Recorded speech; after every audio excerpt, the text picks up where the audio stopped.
संत शिरोमणि आचार्य गुरुवर विद्यासागर जी महाराज की जय। नवाचार्य श्री समय सागर जी महाराज की जय। अरहम योग प्रणेता पूज्य मुनिषि प्रणम्य सागर जी महाराज की जय। ओम अरहम नमः। स्वाध्याय प्रेमी बंधुओं, प्रातः स्मरणीय जगत पूज्य आचार्य भगवान श्री 108 विद्यासागर जी महाराज के सरस्वती पुत्र अभीष्ट ज्ञानोपयोगी प्राकृत विज्ञ अरहम योग प्रणेता मुनिश्री प्रणम्य सागर जी द्वारा रचित नई खड़ाला का अनूठा स्वाध्याय गुरु आशीर्वाद से सतत जारी है। हमने अब तक 2 ढालों को पूर्ण कर लिया है। प्रथम ढाल में हमने पंच परावर्तन एवं मनुष्य आयु की दुर्लभता का वर्णन जाना और द्वितीय ढाल के माध्यम से सम्यक दर्शन के विशेष गुणों, महिमा और उसकी रक्षा कैसे करें को समझा। अब तृतीय ढाल में हम 14 गुण स्थानों का वर्णन जानेंगे। गुणों के स्थान को गुणस्थान कहते हैं, जो हमारे श्रद्धा गुण के उत्तरोत्तर वृद्धि पर निर्भर करता है। इनके ज्ञान से डरना नहीं चाहिए। सभी भव्य जीवों को इन गुण स्थानों के बारे में जानकारी अवश्य होनी ही चाहिए। तो आइए जानते हैं 14 गुण स्थानों को नई 6 ढाला की तृतीय ढाल की कक्षा के माध्यम से। ओम नमः सिद्धेभ्यः।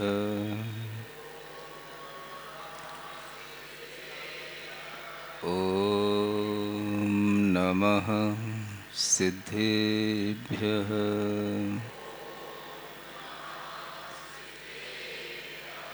ओम नमः सिद्धेभ्यः।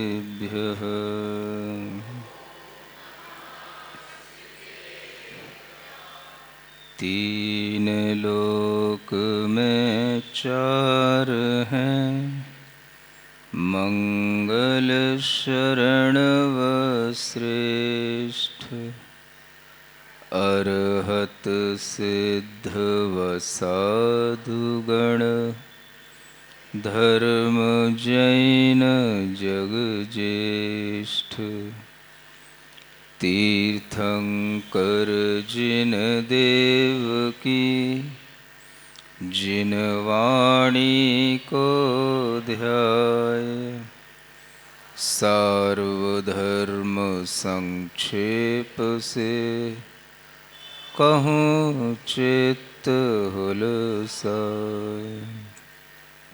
देवादिदेव आदिम तीर्थंकर श्री ऋषभनाथ भगवान की, वर्तमान शासन नायक श्री वर्धमान महावीर भगवान की, परम पूज्य आचार्य गुरुवर श्री विद्यासागर जी महाराज की, आचार्य श्री समय सागर जी महाराज की। तो जिसके लिए ये देखना ही नहीं और सोचना ही नहीं, वह अपने आप में संशय में तो पड़ा रहता है, लेकिन उस संशय को दूर नहीं करना चाहता, तो आचार्य कहते हैं ये भी संशयिक मिथ्यात्व है। और एक होता है 5वां, अज्ञान मिथ्यात्व। ज्ञान से कुछ नहीं होता, ज्ञान से मोक्ष नहीं होता, ज्ञान से तो और ज्यादा बुद्धि विकृत हो जाती है। ऐसा मान करके ज्ञान से मुक्ति प्राप्त करना, ज्ञान नहीं रखना, यह अज्ञान मिथ्यात्व आचार्यों ने कहा। इस तरह से मानने वाला व्यक्ति भी जब किसी चीज का ज्ञान ही नहीं लेना चाहता, उसके अंदर तत्व का ज्ञान ही नहीं होगा, तो प्रमाण क्या होगा। इसलिए उस अज्ञान को ही अपने पास में रखे रहने वाले व्यक्ति को भी अज्ञान मिथ्यात्व की कोटि में रखा गया। ये 5 प्रकार के मिथ्यात्व आपके सामने हैं। अब हम आपसे एक चर्चा करते हुए आगे बढ़ाते हैं। अब हम ये देखने की कोशिश करें कि इन 5 मिथ्यात्वों में से हम कितने मिथ्यात्व को अनेकांत दृष्टि से संभाल सकते हैं। सुन रहे हो? हम लोग क्या कहते हैं? अनेकांत दर्शन है। आप इन 5 मिथ्यात्व में से कितने मिथ्यात्व को अनेकांत दृष्टि से कथनचित रूप में स्वीकार कर सकते हो? क्योंकि अनेकांत का मतलब क्या है? सभी को स्वीकारना, समन्वय की दृष्टि रखना। जब आपके अंदर ये अनेकांत का दर्शन आएगा तो इनमें भी आपके लिए ये देखना पड़ेगा कि इनको हम किस रूप में, ये भले ही सर्वथा रूप में माने, लेकिन हमारे पास भी कथनचित रूप में मानने की कोई क्षमता है कि नहीं। एकांत मिथ्यात्व है, इसमें हम जितने भी मिथ्यात्व के भंग आएंगे, वस्तु को सत मानना, कि असत मानना, कि द्रव्य मानना, कि पर्याय मानना, कि एक मानना, कि अनेक मानना, भेद मानना, कि अभेद मानना, तो आचार्य कहते हैं ये हम एकांत पक्षों को कथनचित के साथ में अनेकांत दर्शन से स्वीकार कर लेंगे। ये समन्वय दृष्टि में ये आ जाएंगे। जो एकांत मत से केवल यही मानते हैं कि सब कुछ क्षणभंगुर है, उन्हें भी हम समझा पाएंगे भाई पर्याय की अपेक्षा से सब क्षणभंगुर है। और जो एकांत मत से ये मानते हैं कि भाई द्रव्य ही सच्चा है, सत्य है, नित्य है, तो उन्हें भी हम समझा पाएंगे कि हाँ द्रव्यार्थिक नय से द्रव्य सत्य होता है, नित्य होता है। एकांत दृष्टि रखने वाले इन मतों में हम अपनी अनेकांत दृष्टि के माध्यम से इन्हें कथनचित स्यात् शब्द के साथ जोड़ करके इनके अभिप्राय को हम अपने में समाहित कर सकते हैं। सुन रहे हो ना आप लोग? ये एकांत मिथ्यात्व को हम सबको इकट्ठा करके स्यात् शब्द के साथ जोड़कर कथनचित वस्तु भेद रूप है, कथनचित अभेद रूप है, कथनचित भाग्य से काम होता है, कथनचित पुरुषार्थ से काम होता है, कथनचित ज्ञान से भी मोक्ष होता है और कथनचित अज्ञान से भी मोक्ष होता है। ये सब कथनचित के साथ में आचार्य समंतभद्र महाराज ने सिखा रखा है। आपने सीखा कि नहीं हमें नहीं पता। सुन रहे हो? किसी ने आप्तमीमांसा ग्रंथ पढ़ा है? तभी आपको ये सब एकांतों का समायोजन अनेकांत दृष्टि से कैसे होता है ये सीखने को मिलेगा। इसके बाद जब हम आगे देखते हैं तो वैनयिक मिथ्यात्व को भी हम समायोजित कर सकते हैं और उसके लिए भी ये बताया जा सकता है कि भाई अलग अलग पात्रता के अनुसार, अलग अलग योग्यता के अनुसार हम अलग अलग पात्रों की प्रतिपत्ति करें, उनका आदर करें, उनका सत्कार करें और इस तरह से हम उसको भी समझा करके कथनचित उस वैनयिक मिथ्यात्व को भी अनेकांत दर्शन से समझ सकते हैं, उसे अपने में ले सकते हैं। वैनयिक मिथ्यात्व वाला समझ सकता है, उसे बताने की जरूरत है। उसे इसमें कोई दिक्कत नहीं होगी कि किसको नमस्ते कहना और किसको नमोस्तु कहना, वो कर लेगा। क्योंकि ये मैं देख रहा हूं जो कुछ भी नहीं जानते तो उन्हें बता दो, इनको नमोस्ते तो नमस्ते, नमोस्तु तो नमोस्तु। रोजाना आते हैं 2-4 फॉरनर कर ही जाते हैं नमोस्तु। तो इससे समझ में आता है कि वैनयिक मिथ्यात्व में लोगों की कोई ऐसी दृढ़ता नहीं है, कोई आग्रह नहीं है, बताया नहीं गया, बता देते हैं तो वो एक्सेप्ट कर लेते हैं। तो ये भी एक समन्वय हो सकता है कि भाई अलग अलग लेवल के लोगों के लिए रेस्पेक्ट के लिए अलग अलग शब्द नियुक्त हैं, उसको बोलने में अगर उसको दिक्कत नहीं है तो वो कथनचित रूप से वह अनेकांतवाद में शामिल हो जाएगा। सुन रहे हो? संशय मिथ्यात्व को दूर करने के लिए भी ये कहा जा सकता है कि भाई संशय है तो आप एक बार तर्क के माध्यम से किसी भी तरह से आप एक बार हेतुओं के माध्यम से, व्याप्ति ज्ञान आदि के माध्यम से, जो न्याय के टर्म्स होते हैं उनके माध्यम से एक बार आप पढ़ करके सीख करके अपने संशय को दूर कर सकते हैं और ये समझ सकते हैं क्या सत्य है क्या असत्य है। तो संशय को भी अगर व्यक्ति को समझाने की कोशिश की जाए तो वह संशय मिथ्यात्व भी दूर हो सकता है। सुन रहे हो? ये मैं आपको अपना चिंतन दे रहा हूं। इसी तरह से अज्ञान से मोक्ष होता है, हम भी मानते हैं भाई जब तक पूर्ण ज्ञान नहीं होता तब तक अज्ञान से ही हमें चलना पड़ता है और अज्ञान की कमी होती जाती है। उस अज्ञान से ही हमें मोक्ष को कारण मानना पड़ता है। हम कथनचित रूप से अज्ञान से भी मोक्ष स्वीकार कर लेंगे, क्योंकि ज्ञान तो केवल ज्ञान ही है, बाकी सब उससे पहले देखें तो सब वो अज्ञान है। औदैहिक भाव के रूप में अज्ञान जैन दर्शन में स्वीकार किया गया है। हम उस अपेक्षा से, उस अज्ञान से मोक्ष होता है, इसको भी हम कथनचित स्वीकार कर लेंगे। 5 प्रकार के मिथ्यात्व आपके सामने रखे थे, उनमें से एकांत मिथ्यात्व को हम अपने में समायोजित कर सकते हैं, हम वैनयिक मिथ्यात्व को भी समझा सकते हैं, हम संशयिक मिथ्यात्व का भी उत्तर दे सकते हैं, और हम अज्ञान मिथ्यात्व को भी किसी अपेक्षा से समझा करके उसे सम्यक ज्ञान की ओर ला सकते हैं, अपने में समायोजित कर सकते हैं, समन्वय की दृष्टि से अनेकांत दर्शन को स्थापित कर सकते हैं। सुन रहे हैं ना? अब एक चीज मुझे बड़ी कठिन दिखाई देती है। कौन सा बचा रह गया है? कौन सा? विपरीत मिथ्यात्व। 5 प्रकार के मिथ्यात्वों में हम समन्वय दृष्टि बना सकते हैं, लेकिन विपरीत मिथ्यात्व के साथ तो हमें जूझना पड़ेगा। विपरीत मिथ्यात्व वाले की दृष्टि अगर अपने पक्ष के प्रति आग्रह रूप में है तो हम उसे कथनचित भी विपरीतता के साथ में स्वीकार नहीं कर पाएंगे। इन 5 प्रकार के मिथ्यात्वों में देखा जाए तो विपरीत मिथ्यात्व ही एक हमें सबसे ज्यादा खतरनाक सा समझ में आता है, क्योंकि विपरीत मिथ्यात्व में वह अपने सिद्धांत की उसी तरह की मान्यता को जब बना लेता है तो फिर वह उस मान्यता को किसी भी अपेक्षा से छोड़ नहीं सकता।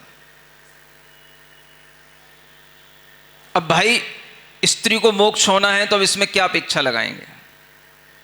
स्त्री माने स्त्री होती है, द्रव्य वेद की अपेक्षा से ही उसको स्त्री मोक्ष माना गया है।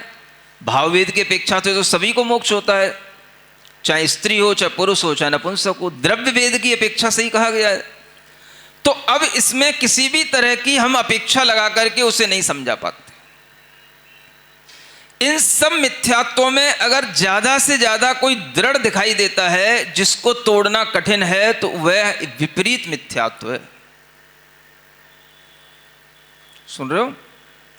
ऐसी अनेक मान्यताएं हैं। अगर किसी ने हिंसा को धर्म समझ लिया तो हम उसे अहिंसा में धर्म है ये सिखा नहीं पाएंगे। अगर उसने अपने सिद्धांत में मान लिया कि नहीं हमारे धर्म में, हमारे ऋषियों ने, हमारी परंपराओं में यही सिखाया गया है, तो अब उसे अपने लिए किसी भी तरह से हम कथनचित नहीं कह सकते, नहीं भाई कथनचित हिंसा में भी धर्म है। नहीं, तीर्थंकर कहते हैं नहीं, हिंसा में धर्म नहीं। तुम्हें हिंसा करनी पड़ सकती है, वो तुम्हारी पदवी की योग्यता हो सकती है, लेकिन हिंसा में धर्म नहीं। धर्म तो अहिंसा है। यूं कह सकते हो कि हम जितना अहिंसा का पालन कर पाते हैं हम उतने धार्मिक हैं, हम उतने अंशों में धर्मात्मा हैं, लेकिन ये हिंसा हमसे छूटती नहीं, तो हमें करनी पड़ती है। तो करनी पड़ती है तो वो आपकी अपनी कमी है, आपकी अपनी योग्यता की कमी है, उसे धर्म नहीं कह सकेंगे।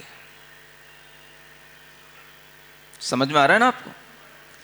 इस तरह का जब स्पष्टीकरण सामने आता है तब हम समझ सकते हैं कि इस विपरीत मिथ्यात्व की मान्यता को छोड़ना सबसे कठिन काम है।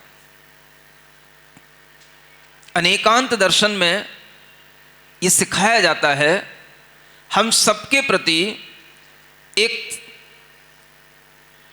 कोमल दृष्टि से और सबके प्रति हित की दृष्टि से सबको अपने में समन्वित करने की कोशिश करें। जब हम ये कोशिश करते हुए सामने आते हैं तो हमें लगता है कि ये कोशिश यहां पर नाकाम होती है। कहां पर?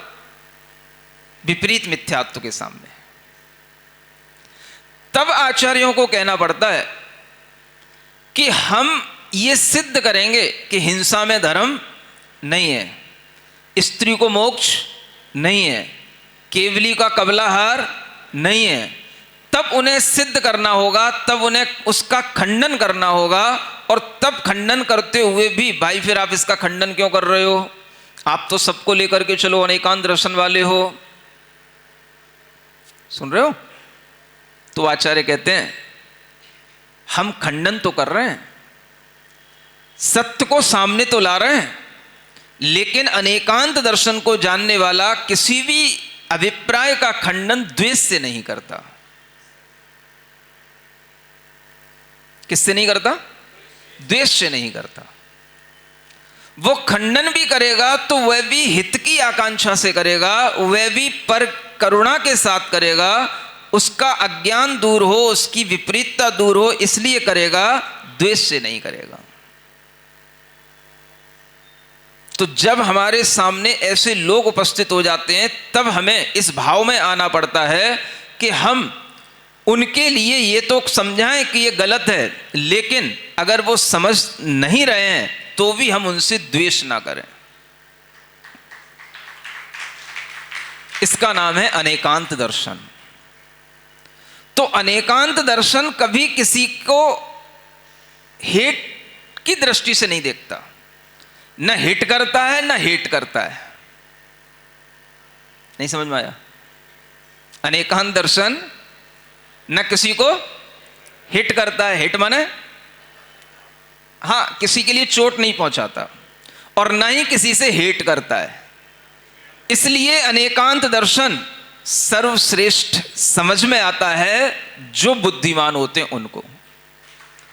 तो इन 5 प्रकार के मिथ्यात्वों को जब हम बारीकी से देखते हैं तो हम ये समझ सकते हैं कि मिथ्यात्व को दूर करने के लिए भी हमें सिर्फ ज्ञान की आवश्यकता है, किसी से घृणा करने की आवश्यकता नहीं।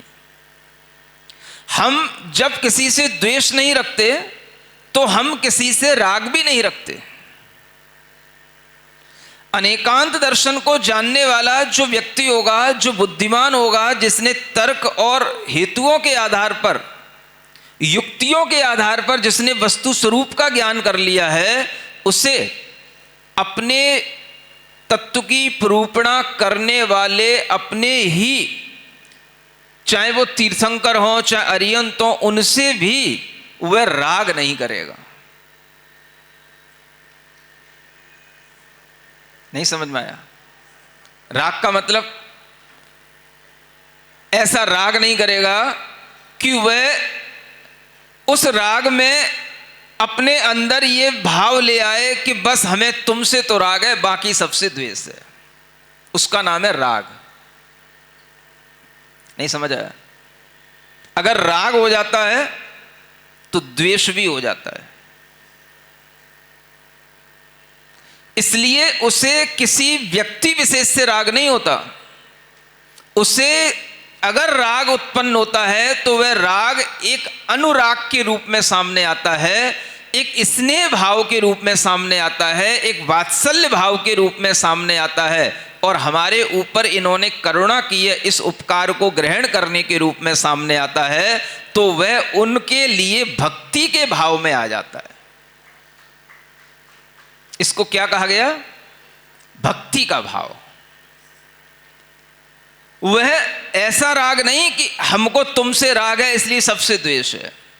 आप लोग आपस में जब करते हो तो राग और द्वेष करते हो। क्या सुना? अगर आपके घर में 4 बेटे हैं, आपको 2 से राग है तो 2 से द्वेष हो जाता है। आपके 4 मित्र हैं, आपको 2 से राग है तो 2 से द्वेष हो जाता है। इसको कहते हैं राग और द्वेष। जो सम्यक दृष्टि होता है वह किसी से राग द्वेष नहीं करता। अनेकांत दर्शन को जो जानने वाला होता है वह किसी भी पक्ष की ओर झुकता भी है तो वह उसका गुणानुराग कहलाता है। स्नेह भी उसका होता है तो वह उसके गुणों के अनुराग के कारण से होता है, ना कि ऐसे राग के कारण से कि बस हमें तो तुमसे ही राग करना है, तुमसे ही मतलब है, बाकी सबसे तो हमें घृणा है। आप मेरे मित्र हैं, बाकी सब मेरे दुश्मन हैं। ये जो विचार आता है इसका नाम है राग द्वेष। सुन रहे हो ना? आप लोगों को ज़्यादा सावधान रहने की जरूरत है, क्योंकि गृहस्थों के लिए भी इस अनेकांत दर्शन का ज्ञान हो सकता है, होता है, आप भी सम्यक ज्ञानी होते हैं, लेकिन आपको ये भेद रखना पड़ेगा अपने अंदर कि हमारा आपस में होने वाला राग द्वेष कैसा होता है, उसकी क्वालिटी क्या है। और हमें जब तीर्थंकरों के प्रति, किसी एक भगवान के प्रति जब राग उत्पन्न होता है, तो वह राग कभी किसी दूसरे से द्वेष उत्पन्न नहीं करता, बल्कि वह राग भक्ति के रूप में कन्वर्ट हो जाता है। तो उसको आचार्य कहते हैं भक्ति के साथ किया गया वह गुणानुराग, वह आपके लिए सम्यक दर्शन में कारण बनता है। समझ आ रहा है? इसलिए व्यक्ति का राग नहीं, व्यक्ति की भक्ति नहीं, गुणों की भक्ति, ये जैन दर्शन का मूल आधार है। गुणों में आपको वो राग नहीं होगा। आपका बेटा बहुत अच्छा है, बहुत अच्छा पढ़ता है, बहुत अच्छे नंबर लाता है, तो आपका अनुराग उसके साथ जो होगा वो उसके गुणों से होगा। और जिस दिन उसके नंबर लाना कम हो जाएंगे, आपका वह राग भी कम हो जाएगा। पहले तो बहुत अच्छा पढ़ता था, अब तो फेल ही होता जा रहा है, फेल ही होता जा रहा है। तो अगर आपका अपने बच्चे के उस रूप से, सौंदर्य से राग नहीं है, तो आपका गुणों से राग होगा, तो गुणों के अनुसार चलेगा तो आपको अच्छा लगेगा, गुणों में वृद्धि करेगा तो आपको अच्छा लगेगा, और गुणों से वो अवगुणों की ओर चला जाएगा, दुर्गुणों की ओर चला जाएगा, तो आपका राग भी उससे छूट जाएगा। अगर आपका गुणों में राग होगा तो, और अगर आपका उस बच्चे में राग है, नहीं मेरा बच्चा, ये आप समझो राग कितने तरह के, राग में भेद बता रहा हूं आपको। ये मेरा बच्चा, जब तक अच्छा करता था तो भी मेरा बच्चा, चोरी करके आया तो भी मेरा बच्चा, झूठ बोल के आया तो भी मेरा बच्चा, कुशील करके आया तो भी गले से लगा लिया मेरा बच्चा, नहीं। तो इसका मतलब है आपको व्यक्ति से राग है, उस बच्चे से राग है, उसके गुणों से राग नहीं है। ये समझने की कोशिश करना है, क्योंकि गृहस्थों को दोनों तरह के राग करना है। जब आपके लिए इस तरह का राग सामने आएगा, तब आप समझ पाएंगे कि भक्ति में जो राग होता है वो कितनी सुपर क्वालिटी का होता है। नहीं समझ में आया? तेल वही होता है जो खदान से निकलता है, जो तेल खदान से निकलता है वही तेल रिफाइंड होते होते जो एरोप्लेन के लिए जिस फ्यूल का यूज किया जाता है वो भी वहीं से निकलता है। और जिससे तुम स्टोव जलाते हो, जो अपना मिट्टी का तेल, कैरोसिन जिसे बोलते हो, वो भी वही तेल होता है। और इस तेल में जितनी प्योरिटी आती जाती है, रिफाइंड होता चला जाता है, वह उतने ही सुप्रीम स्टेट पर काम आने वाली चीज हो जाती है। यह है राग की उत्कृष्टता। एरोप्लेन कैरोसिन से नहीं चलेगा, समझ में आ रहा है? वो भी तेल ही है और ये भी तेल ही है। इसलिए राग अलग अलग क्वालिटी में होता चला जाता है, जब वह राग अलग अलग सुप्रीम लोगों से जुड़ता चला जाता है। आपके अपने लोगों से जुड़ा हुआ राग अलग, और जो इस तरह के लेवल पर लोग हैं, तीर्थंकर, केवल ज्ञानी, इनसे होने वाला राग अलग। कहने को राग ही है, कहने को वो तेल ही कहलाएगा, चाहे वो वही फ्यूल, चाहे वो आप अपने भोजन में काम लें, चाहे उससे अपने वाहन चलाएं, और चाहे उससे एरोप्लेन चलाएं, है तो सब फ्यूल है। लेकिन फ्यूल कितना अंतर है? ये अंतर समझने पर आपको समझ में आएगा कि राग भी एक जैसा नहीं होता, राग के भी अनेक भेद होते हैं, और वह राग उसी तरह का हो जाता है जिस तरह के लिए वह राग जोड़ा गया है, जिस व्यक्ति के साथ जोड़ा गया है। अगर आपने वीतरागता से अपना राग जोड़ा है, तो वो राग भी इतना प्योर हो जाएगा कि वो आपको एरोप्लेन के उस फ्यूल की तरह ऊपर उड़ाने वाला होगा, वो आपको आकाश की सैर कराएगा। वो वीतरागता से जुड़ा हुआ राग, तो उसको आचार्यों ने भक्ति का रूप कहा।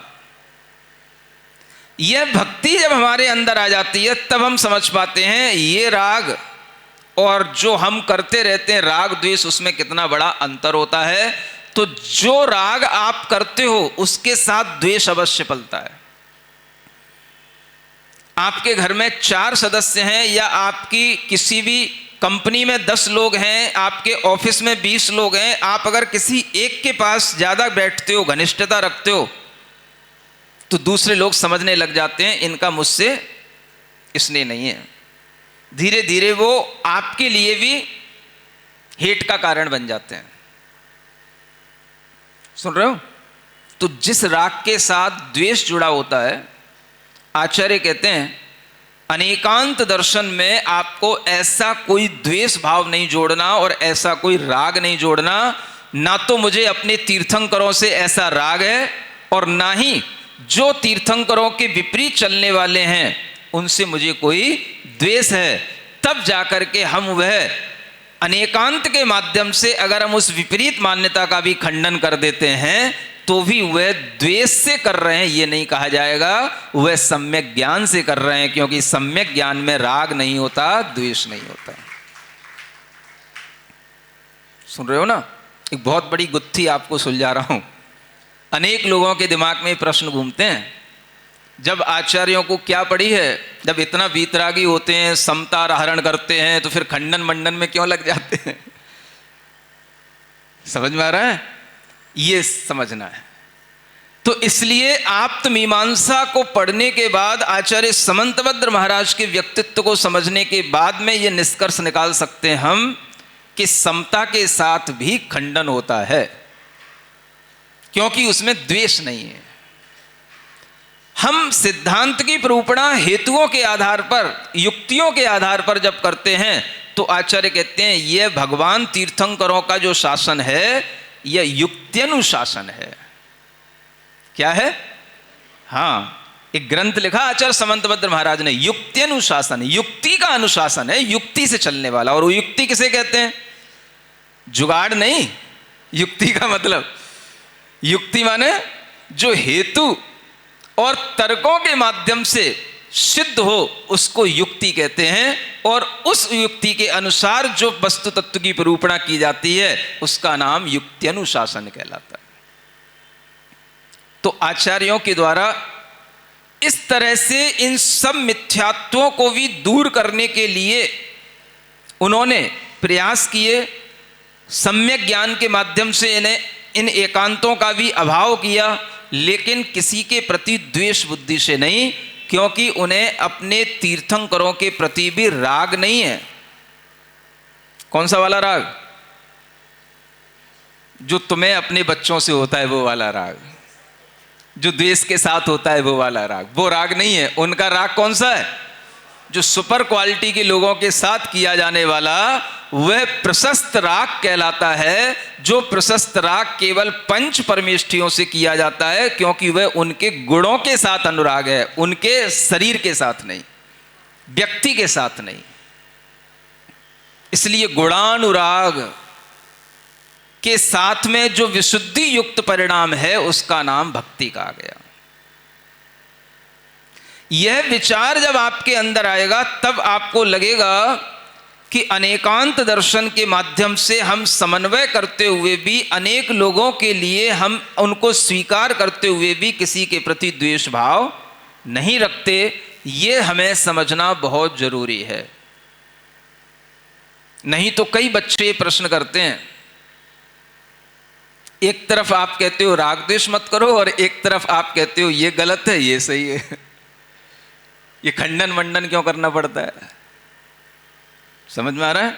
तो ये समझना है कि यह खंडन मंडन गुणों का है, गुणों के प्रति अनुराग होने से होता है, व्यक्ति के लिए नहीं। इसलिए अनेकांत दर्शन में किसी को आहत करने की और किसी से घृणा करने की कोई भी बात न श्रावक के अंदर होती है, साधु के अंदर तो संभव ही नहीं है, अगर अनेकांत दर्शन को जानने वाला है तो।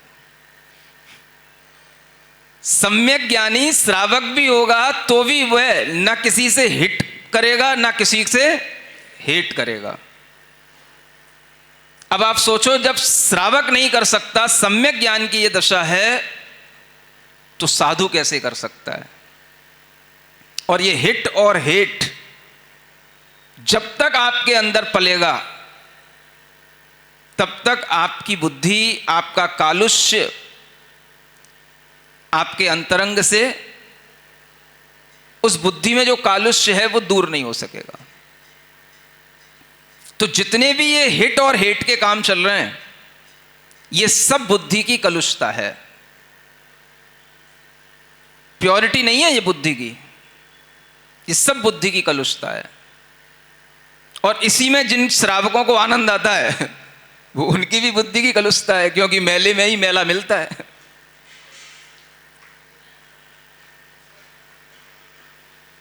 सुन रहे हो ना? बस इतना ही समझना है।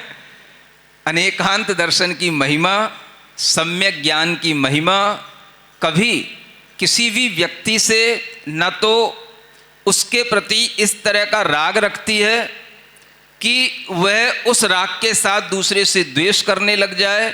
ये पंच परमेष्ठियों की अंतरंग के प्रति जो हमारी भक्ति रहती है, वह हमें गुणानुराग से जोड़ने वाली भक्ति होती है। अगर हम इस बात को सीख पाएंगे तो हम समझ पाएंगे कि हमें साधुओं के साथ कैसा व्यवहार करना चाहिए और हमें किस तरह से पंच परमेष्ठि के प्रति गुणानुराग करके उनकी भक्ति करना चाहिए। ठीक है ना? बोलो, सीख गए हैं? हाँ, ये समझना जरूरी होता है कि हम क्या कर रहे हैं।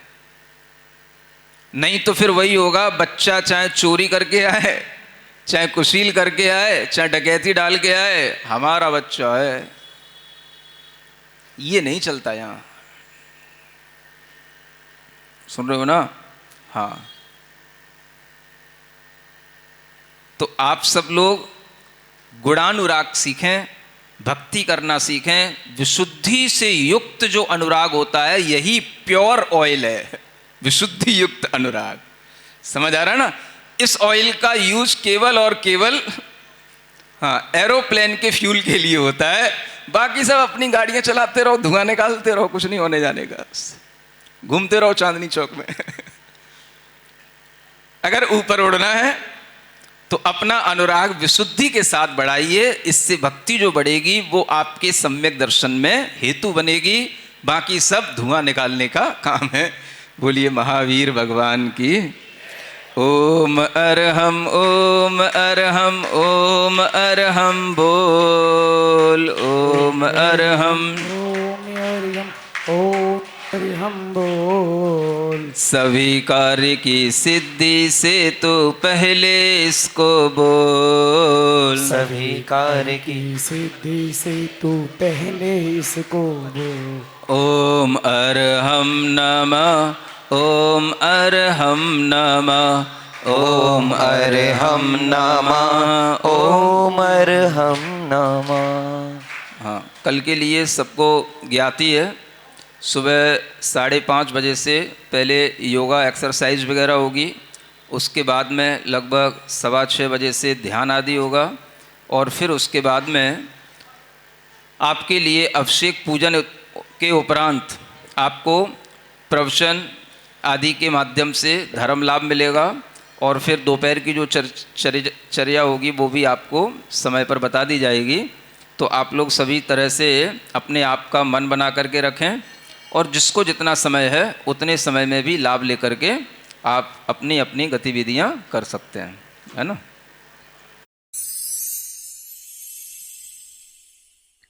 सिरिजिणवाणी जग कल्याणी जग जन मदतम मोहरी जणमण हारी गढ़हर हारी जम जरा भव रोग हरि तिथ्य राणम दिव्य झुणिम जो पड़ई सुणई मय्ये धारई राणम सौख मणंतम धैर्य सासद मोक्ष पदम पावई।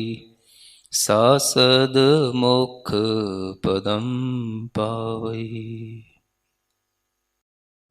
नई चढ़ाला आज का सवाल प्रतियोगिता में आप सभी का स्वागत है। आज का सवाल है, तीर्थंकरों के शासन को समझाने के लिए आचार्य समंत महाराज जी ने कौन सा ग्रंथ लिखा? आत्ममीमांसा, युक्त अनुशासन, श्रावकाचार्य, स्वयंभू। कल के सवाल का सही उत्तर है विपरीत मिथ्यात्व। आप अपना जवाब हमें कल शाम 5 बजे तक भेजें। 3 भाग्यशाली विजेताओं को मिलेंगे आकर्षक उपहार। अपना जवाब भेजने के लिए लिंक पर जाएं, क्यूआर कोड स्कैन करें। ओम अरहम नमः।